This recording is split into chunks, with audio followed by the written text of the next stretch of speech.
Hey, today I wanted to talk about 7 different types of narrators: innocent, unreliable, objective, omniscient, limited, epistolary, and stream of consciousness. The innocent narrator is perfect for exploring controversial subjects. The innocent narrator doesn't know what they don't know and therefore doesn't lie or omit any information purposefully. This can make them very, very good for subjects like racism and bigotry, where it can be difficult to address the issues without coming across a little bit didactic yourself. A perfect example is Scout out of Harper Lee's To Kill a Mockingbird. If you think about how Scout acts throughout, she just says things how they are. She doesn't know what to hide and what not to talk about. The second narrator is the unreliable narrator. The reader often has no idea they're dealing with an unreliable narrator until they're well and truly immersed and get a second point of view. They are a very good tool for keeping the reader in the dark about certain information and for allowing information to bleed out slowly through the narrative. A great example is Gillian Flynn's Gone Girl. Both Amy and Nick Dunn are unreliable narrators. They are both hiding information, they are both manipulative, they lie, and they honestly cannot be trusted. That is clear by the end of the narrative. Unreliable narrators are great to use if you want to allow information to slowly bleed out and to keep the reader guessing about what could be coming next. The next narrator is an objective narrator.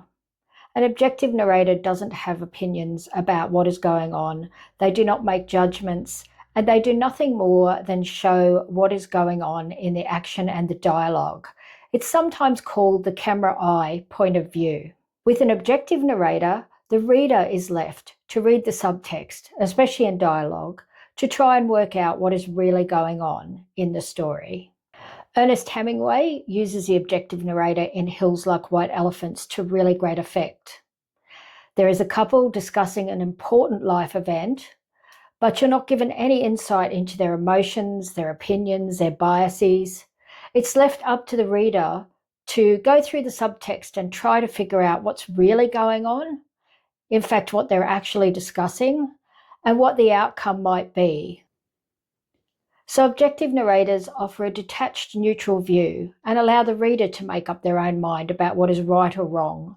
While it's great for allowing the reader to use their own judgment, it can feel like it lacks emotional depth to some readers. The next narrator is your omniscient narrator, and they know everything. Your omniscient narrator is like God. All of the characters' thoughts, emotions, and motivations are known by the omniscient narrator. They are shown to the reader when the narrator sees fit. A great example of an omniscient narrator is George Eliot's Middlemarch. That was very much the way that it was done back in Victorian writing.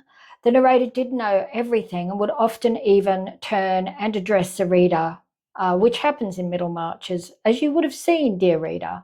So it's very, very common with an omniscient narrator to not only know what's going on in the entire narrative and in everybody's minds and hearts, but to also address the reader as if they are part of their universe. The omniscient narrator can be great for third-person point of view stories where there is a large ensemble. However, it isn't used as often in modern writing as it was in Victorian times. The next narrator is a limited narrator. They can really only guess at what other characters around them are thinking and feeling. They only have their own experiences to go on, which limits their understanding of the entire narrative. So Clara and the Sun by Ishiguro is a great example of this. Clara is an artificial friend, and Clara only has knowledge of what she knows in the world. She can only really guess at what's going on around her and what other characters are thinking. So characters like Clara, who are limited narrators, are very good for building tension in a narrative and leading the reader guessing. With an epistolary narrator, the story is told partly or almost completely through correspondence, whether that be by letter, newspaper clippings, diaries. The reader gets to hear everything unmediated through the words of the characters to each other. Bram Stoker's Dracula is a classic example of an epistolary novel, where the reader finds out everything through telegrams, newspaper clippings, diaries, letters. The narrator allows the reader to learn everything through multiple points of view from multiple characters with an unfiltered, candid tone of written correspondence that was private or news items that were unbiased. The last narrator is stream of consciousness, obviously made very famous by writers like Virginia Woolf and her novel Mrs. Dalloway. This is where you get to be inside the head of the character and to know them quite personally and intensely, to know their every thought, their every emotion.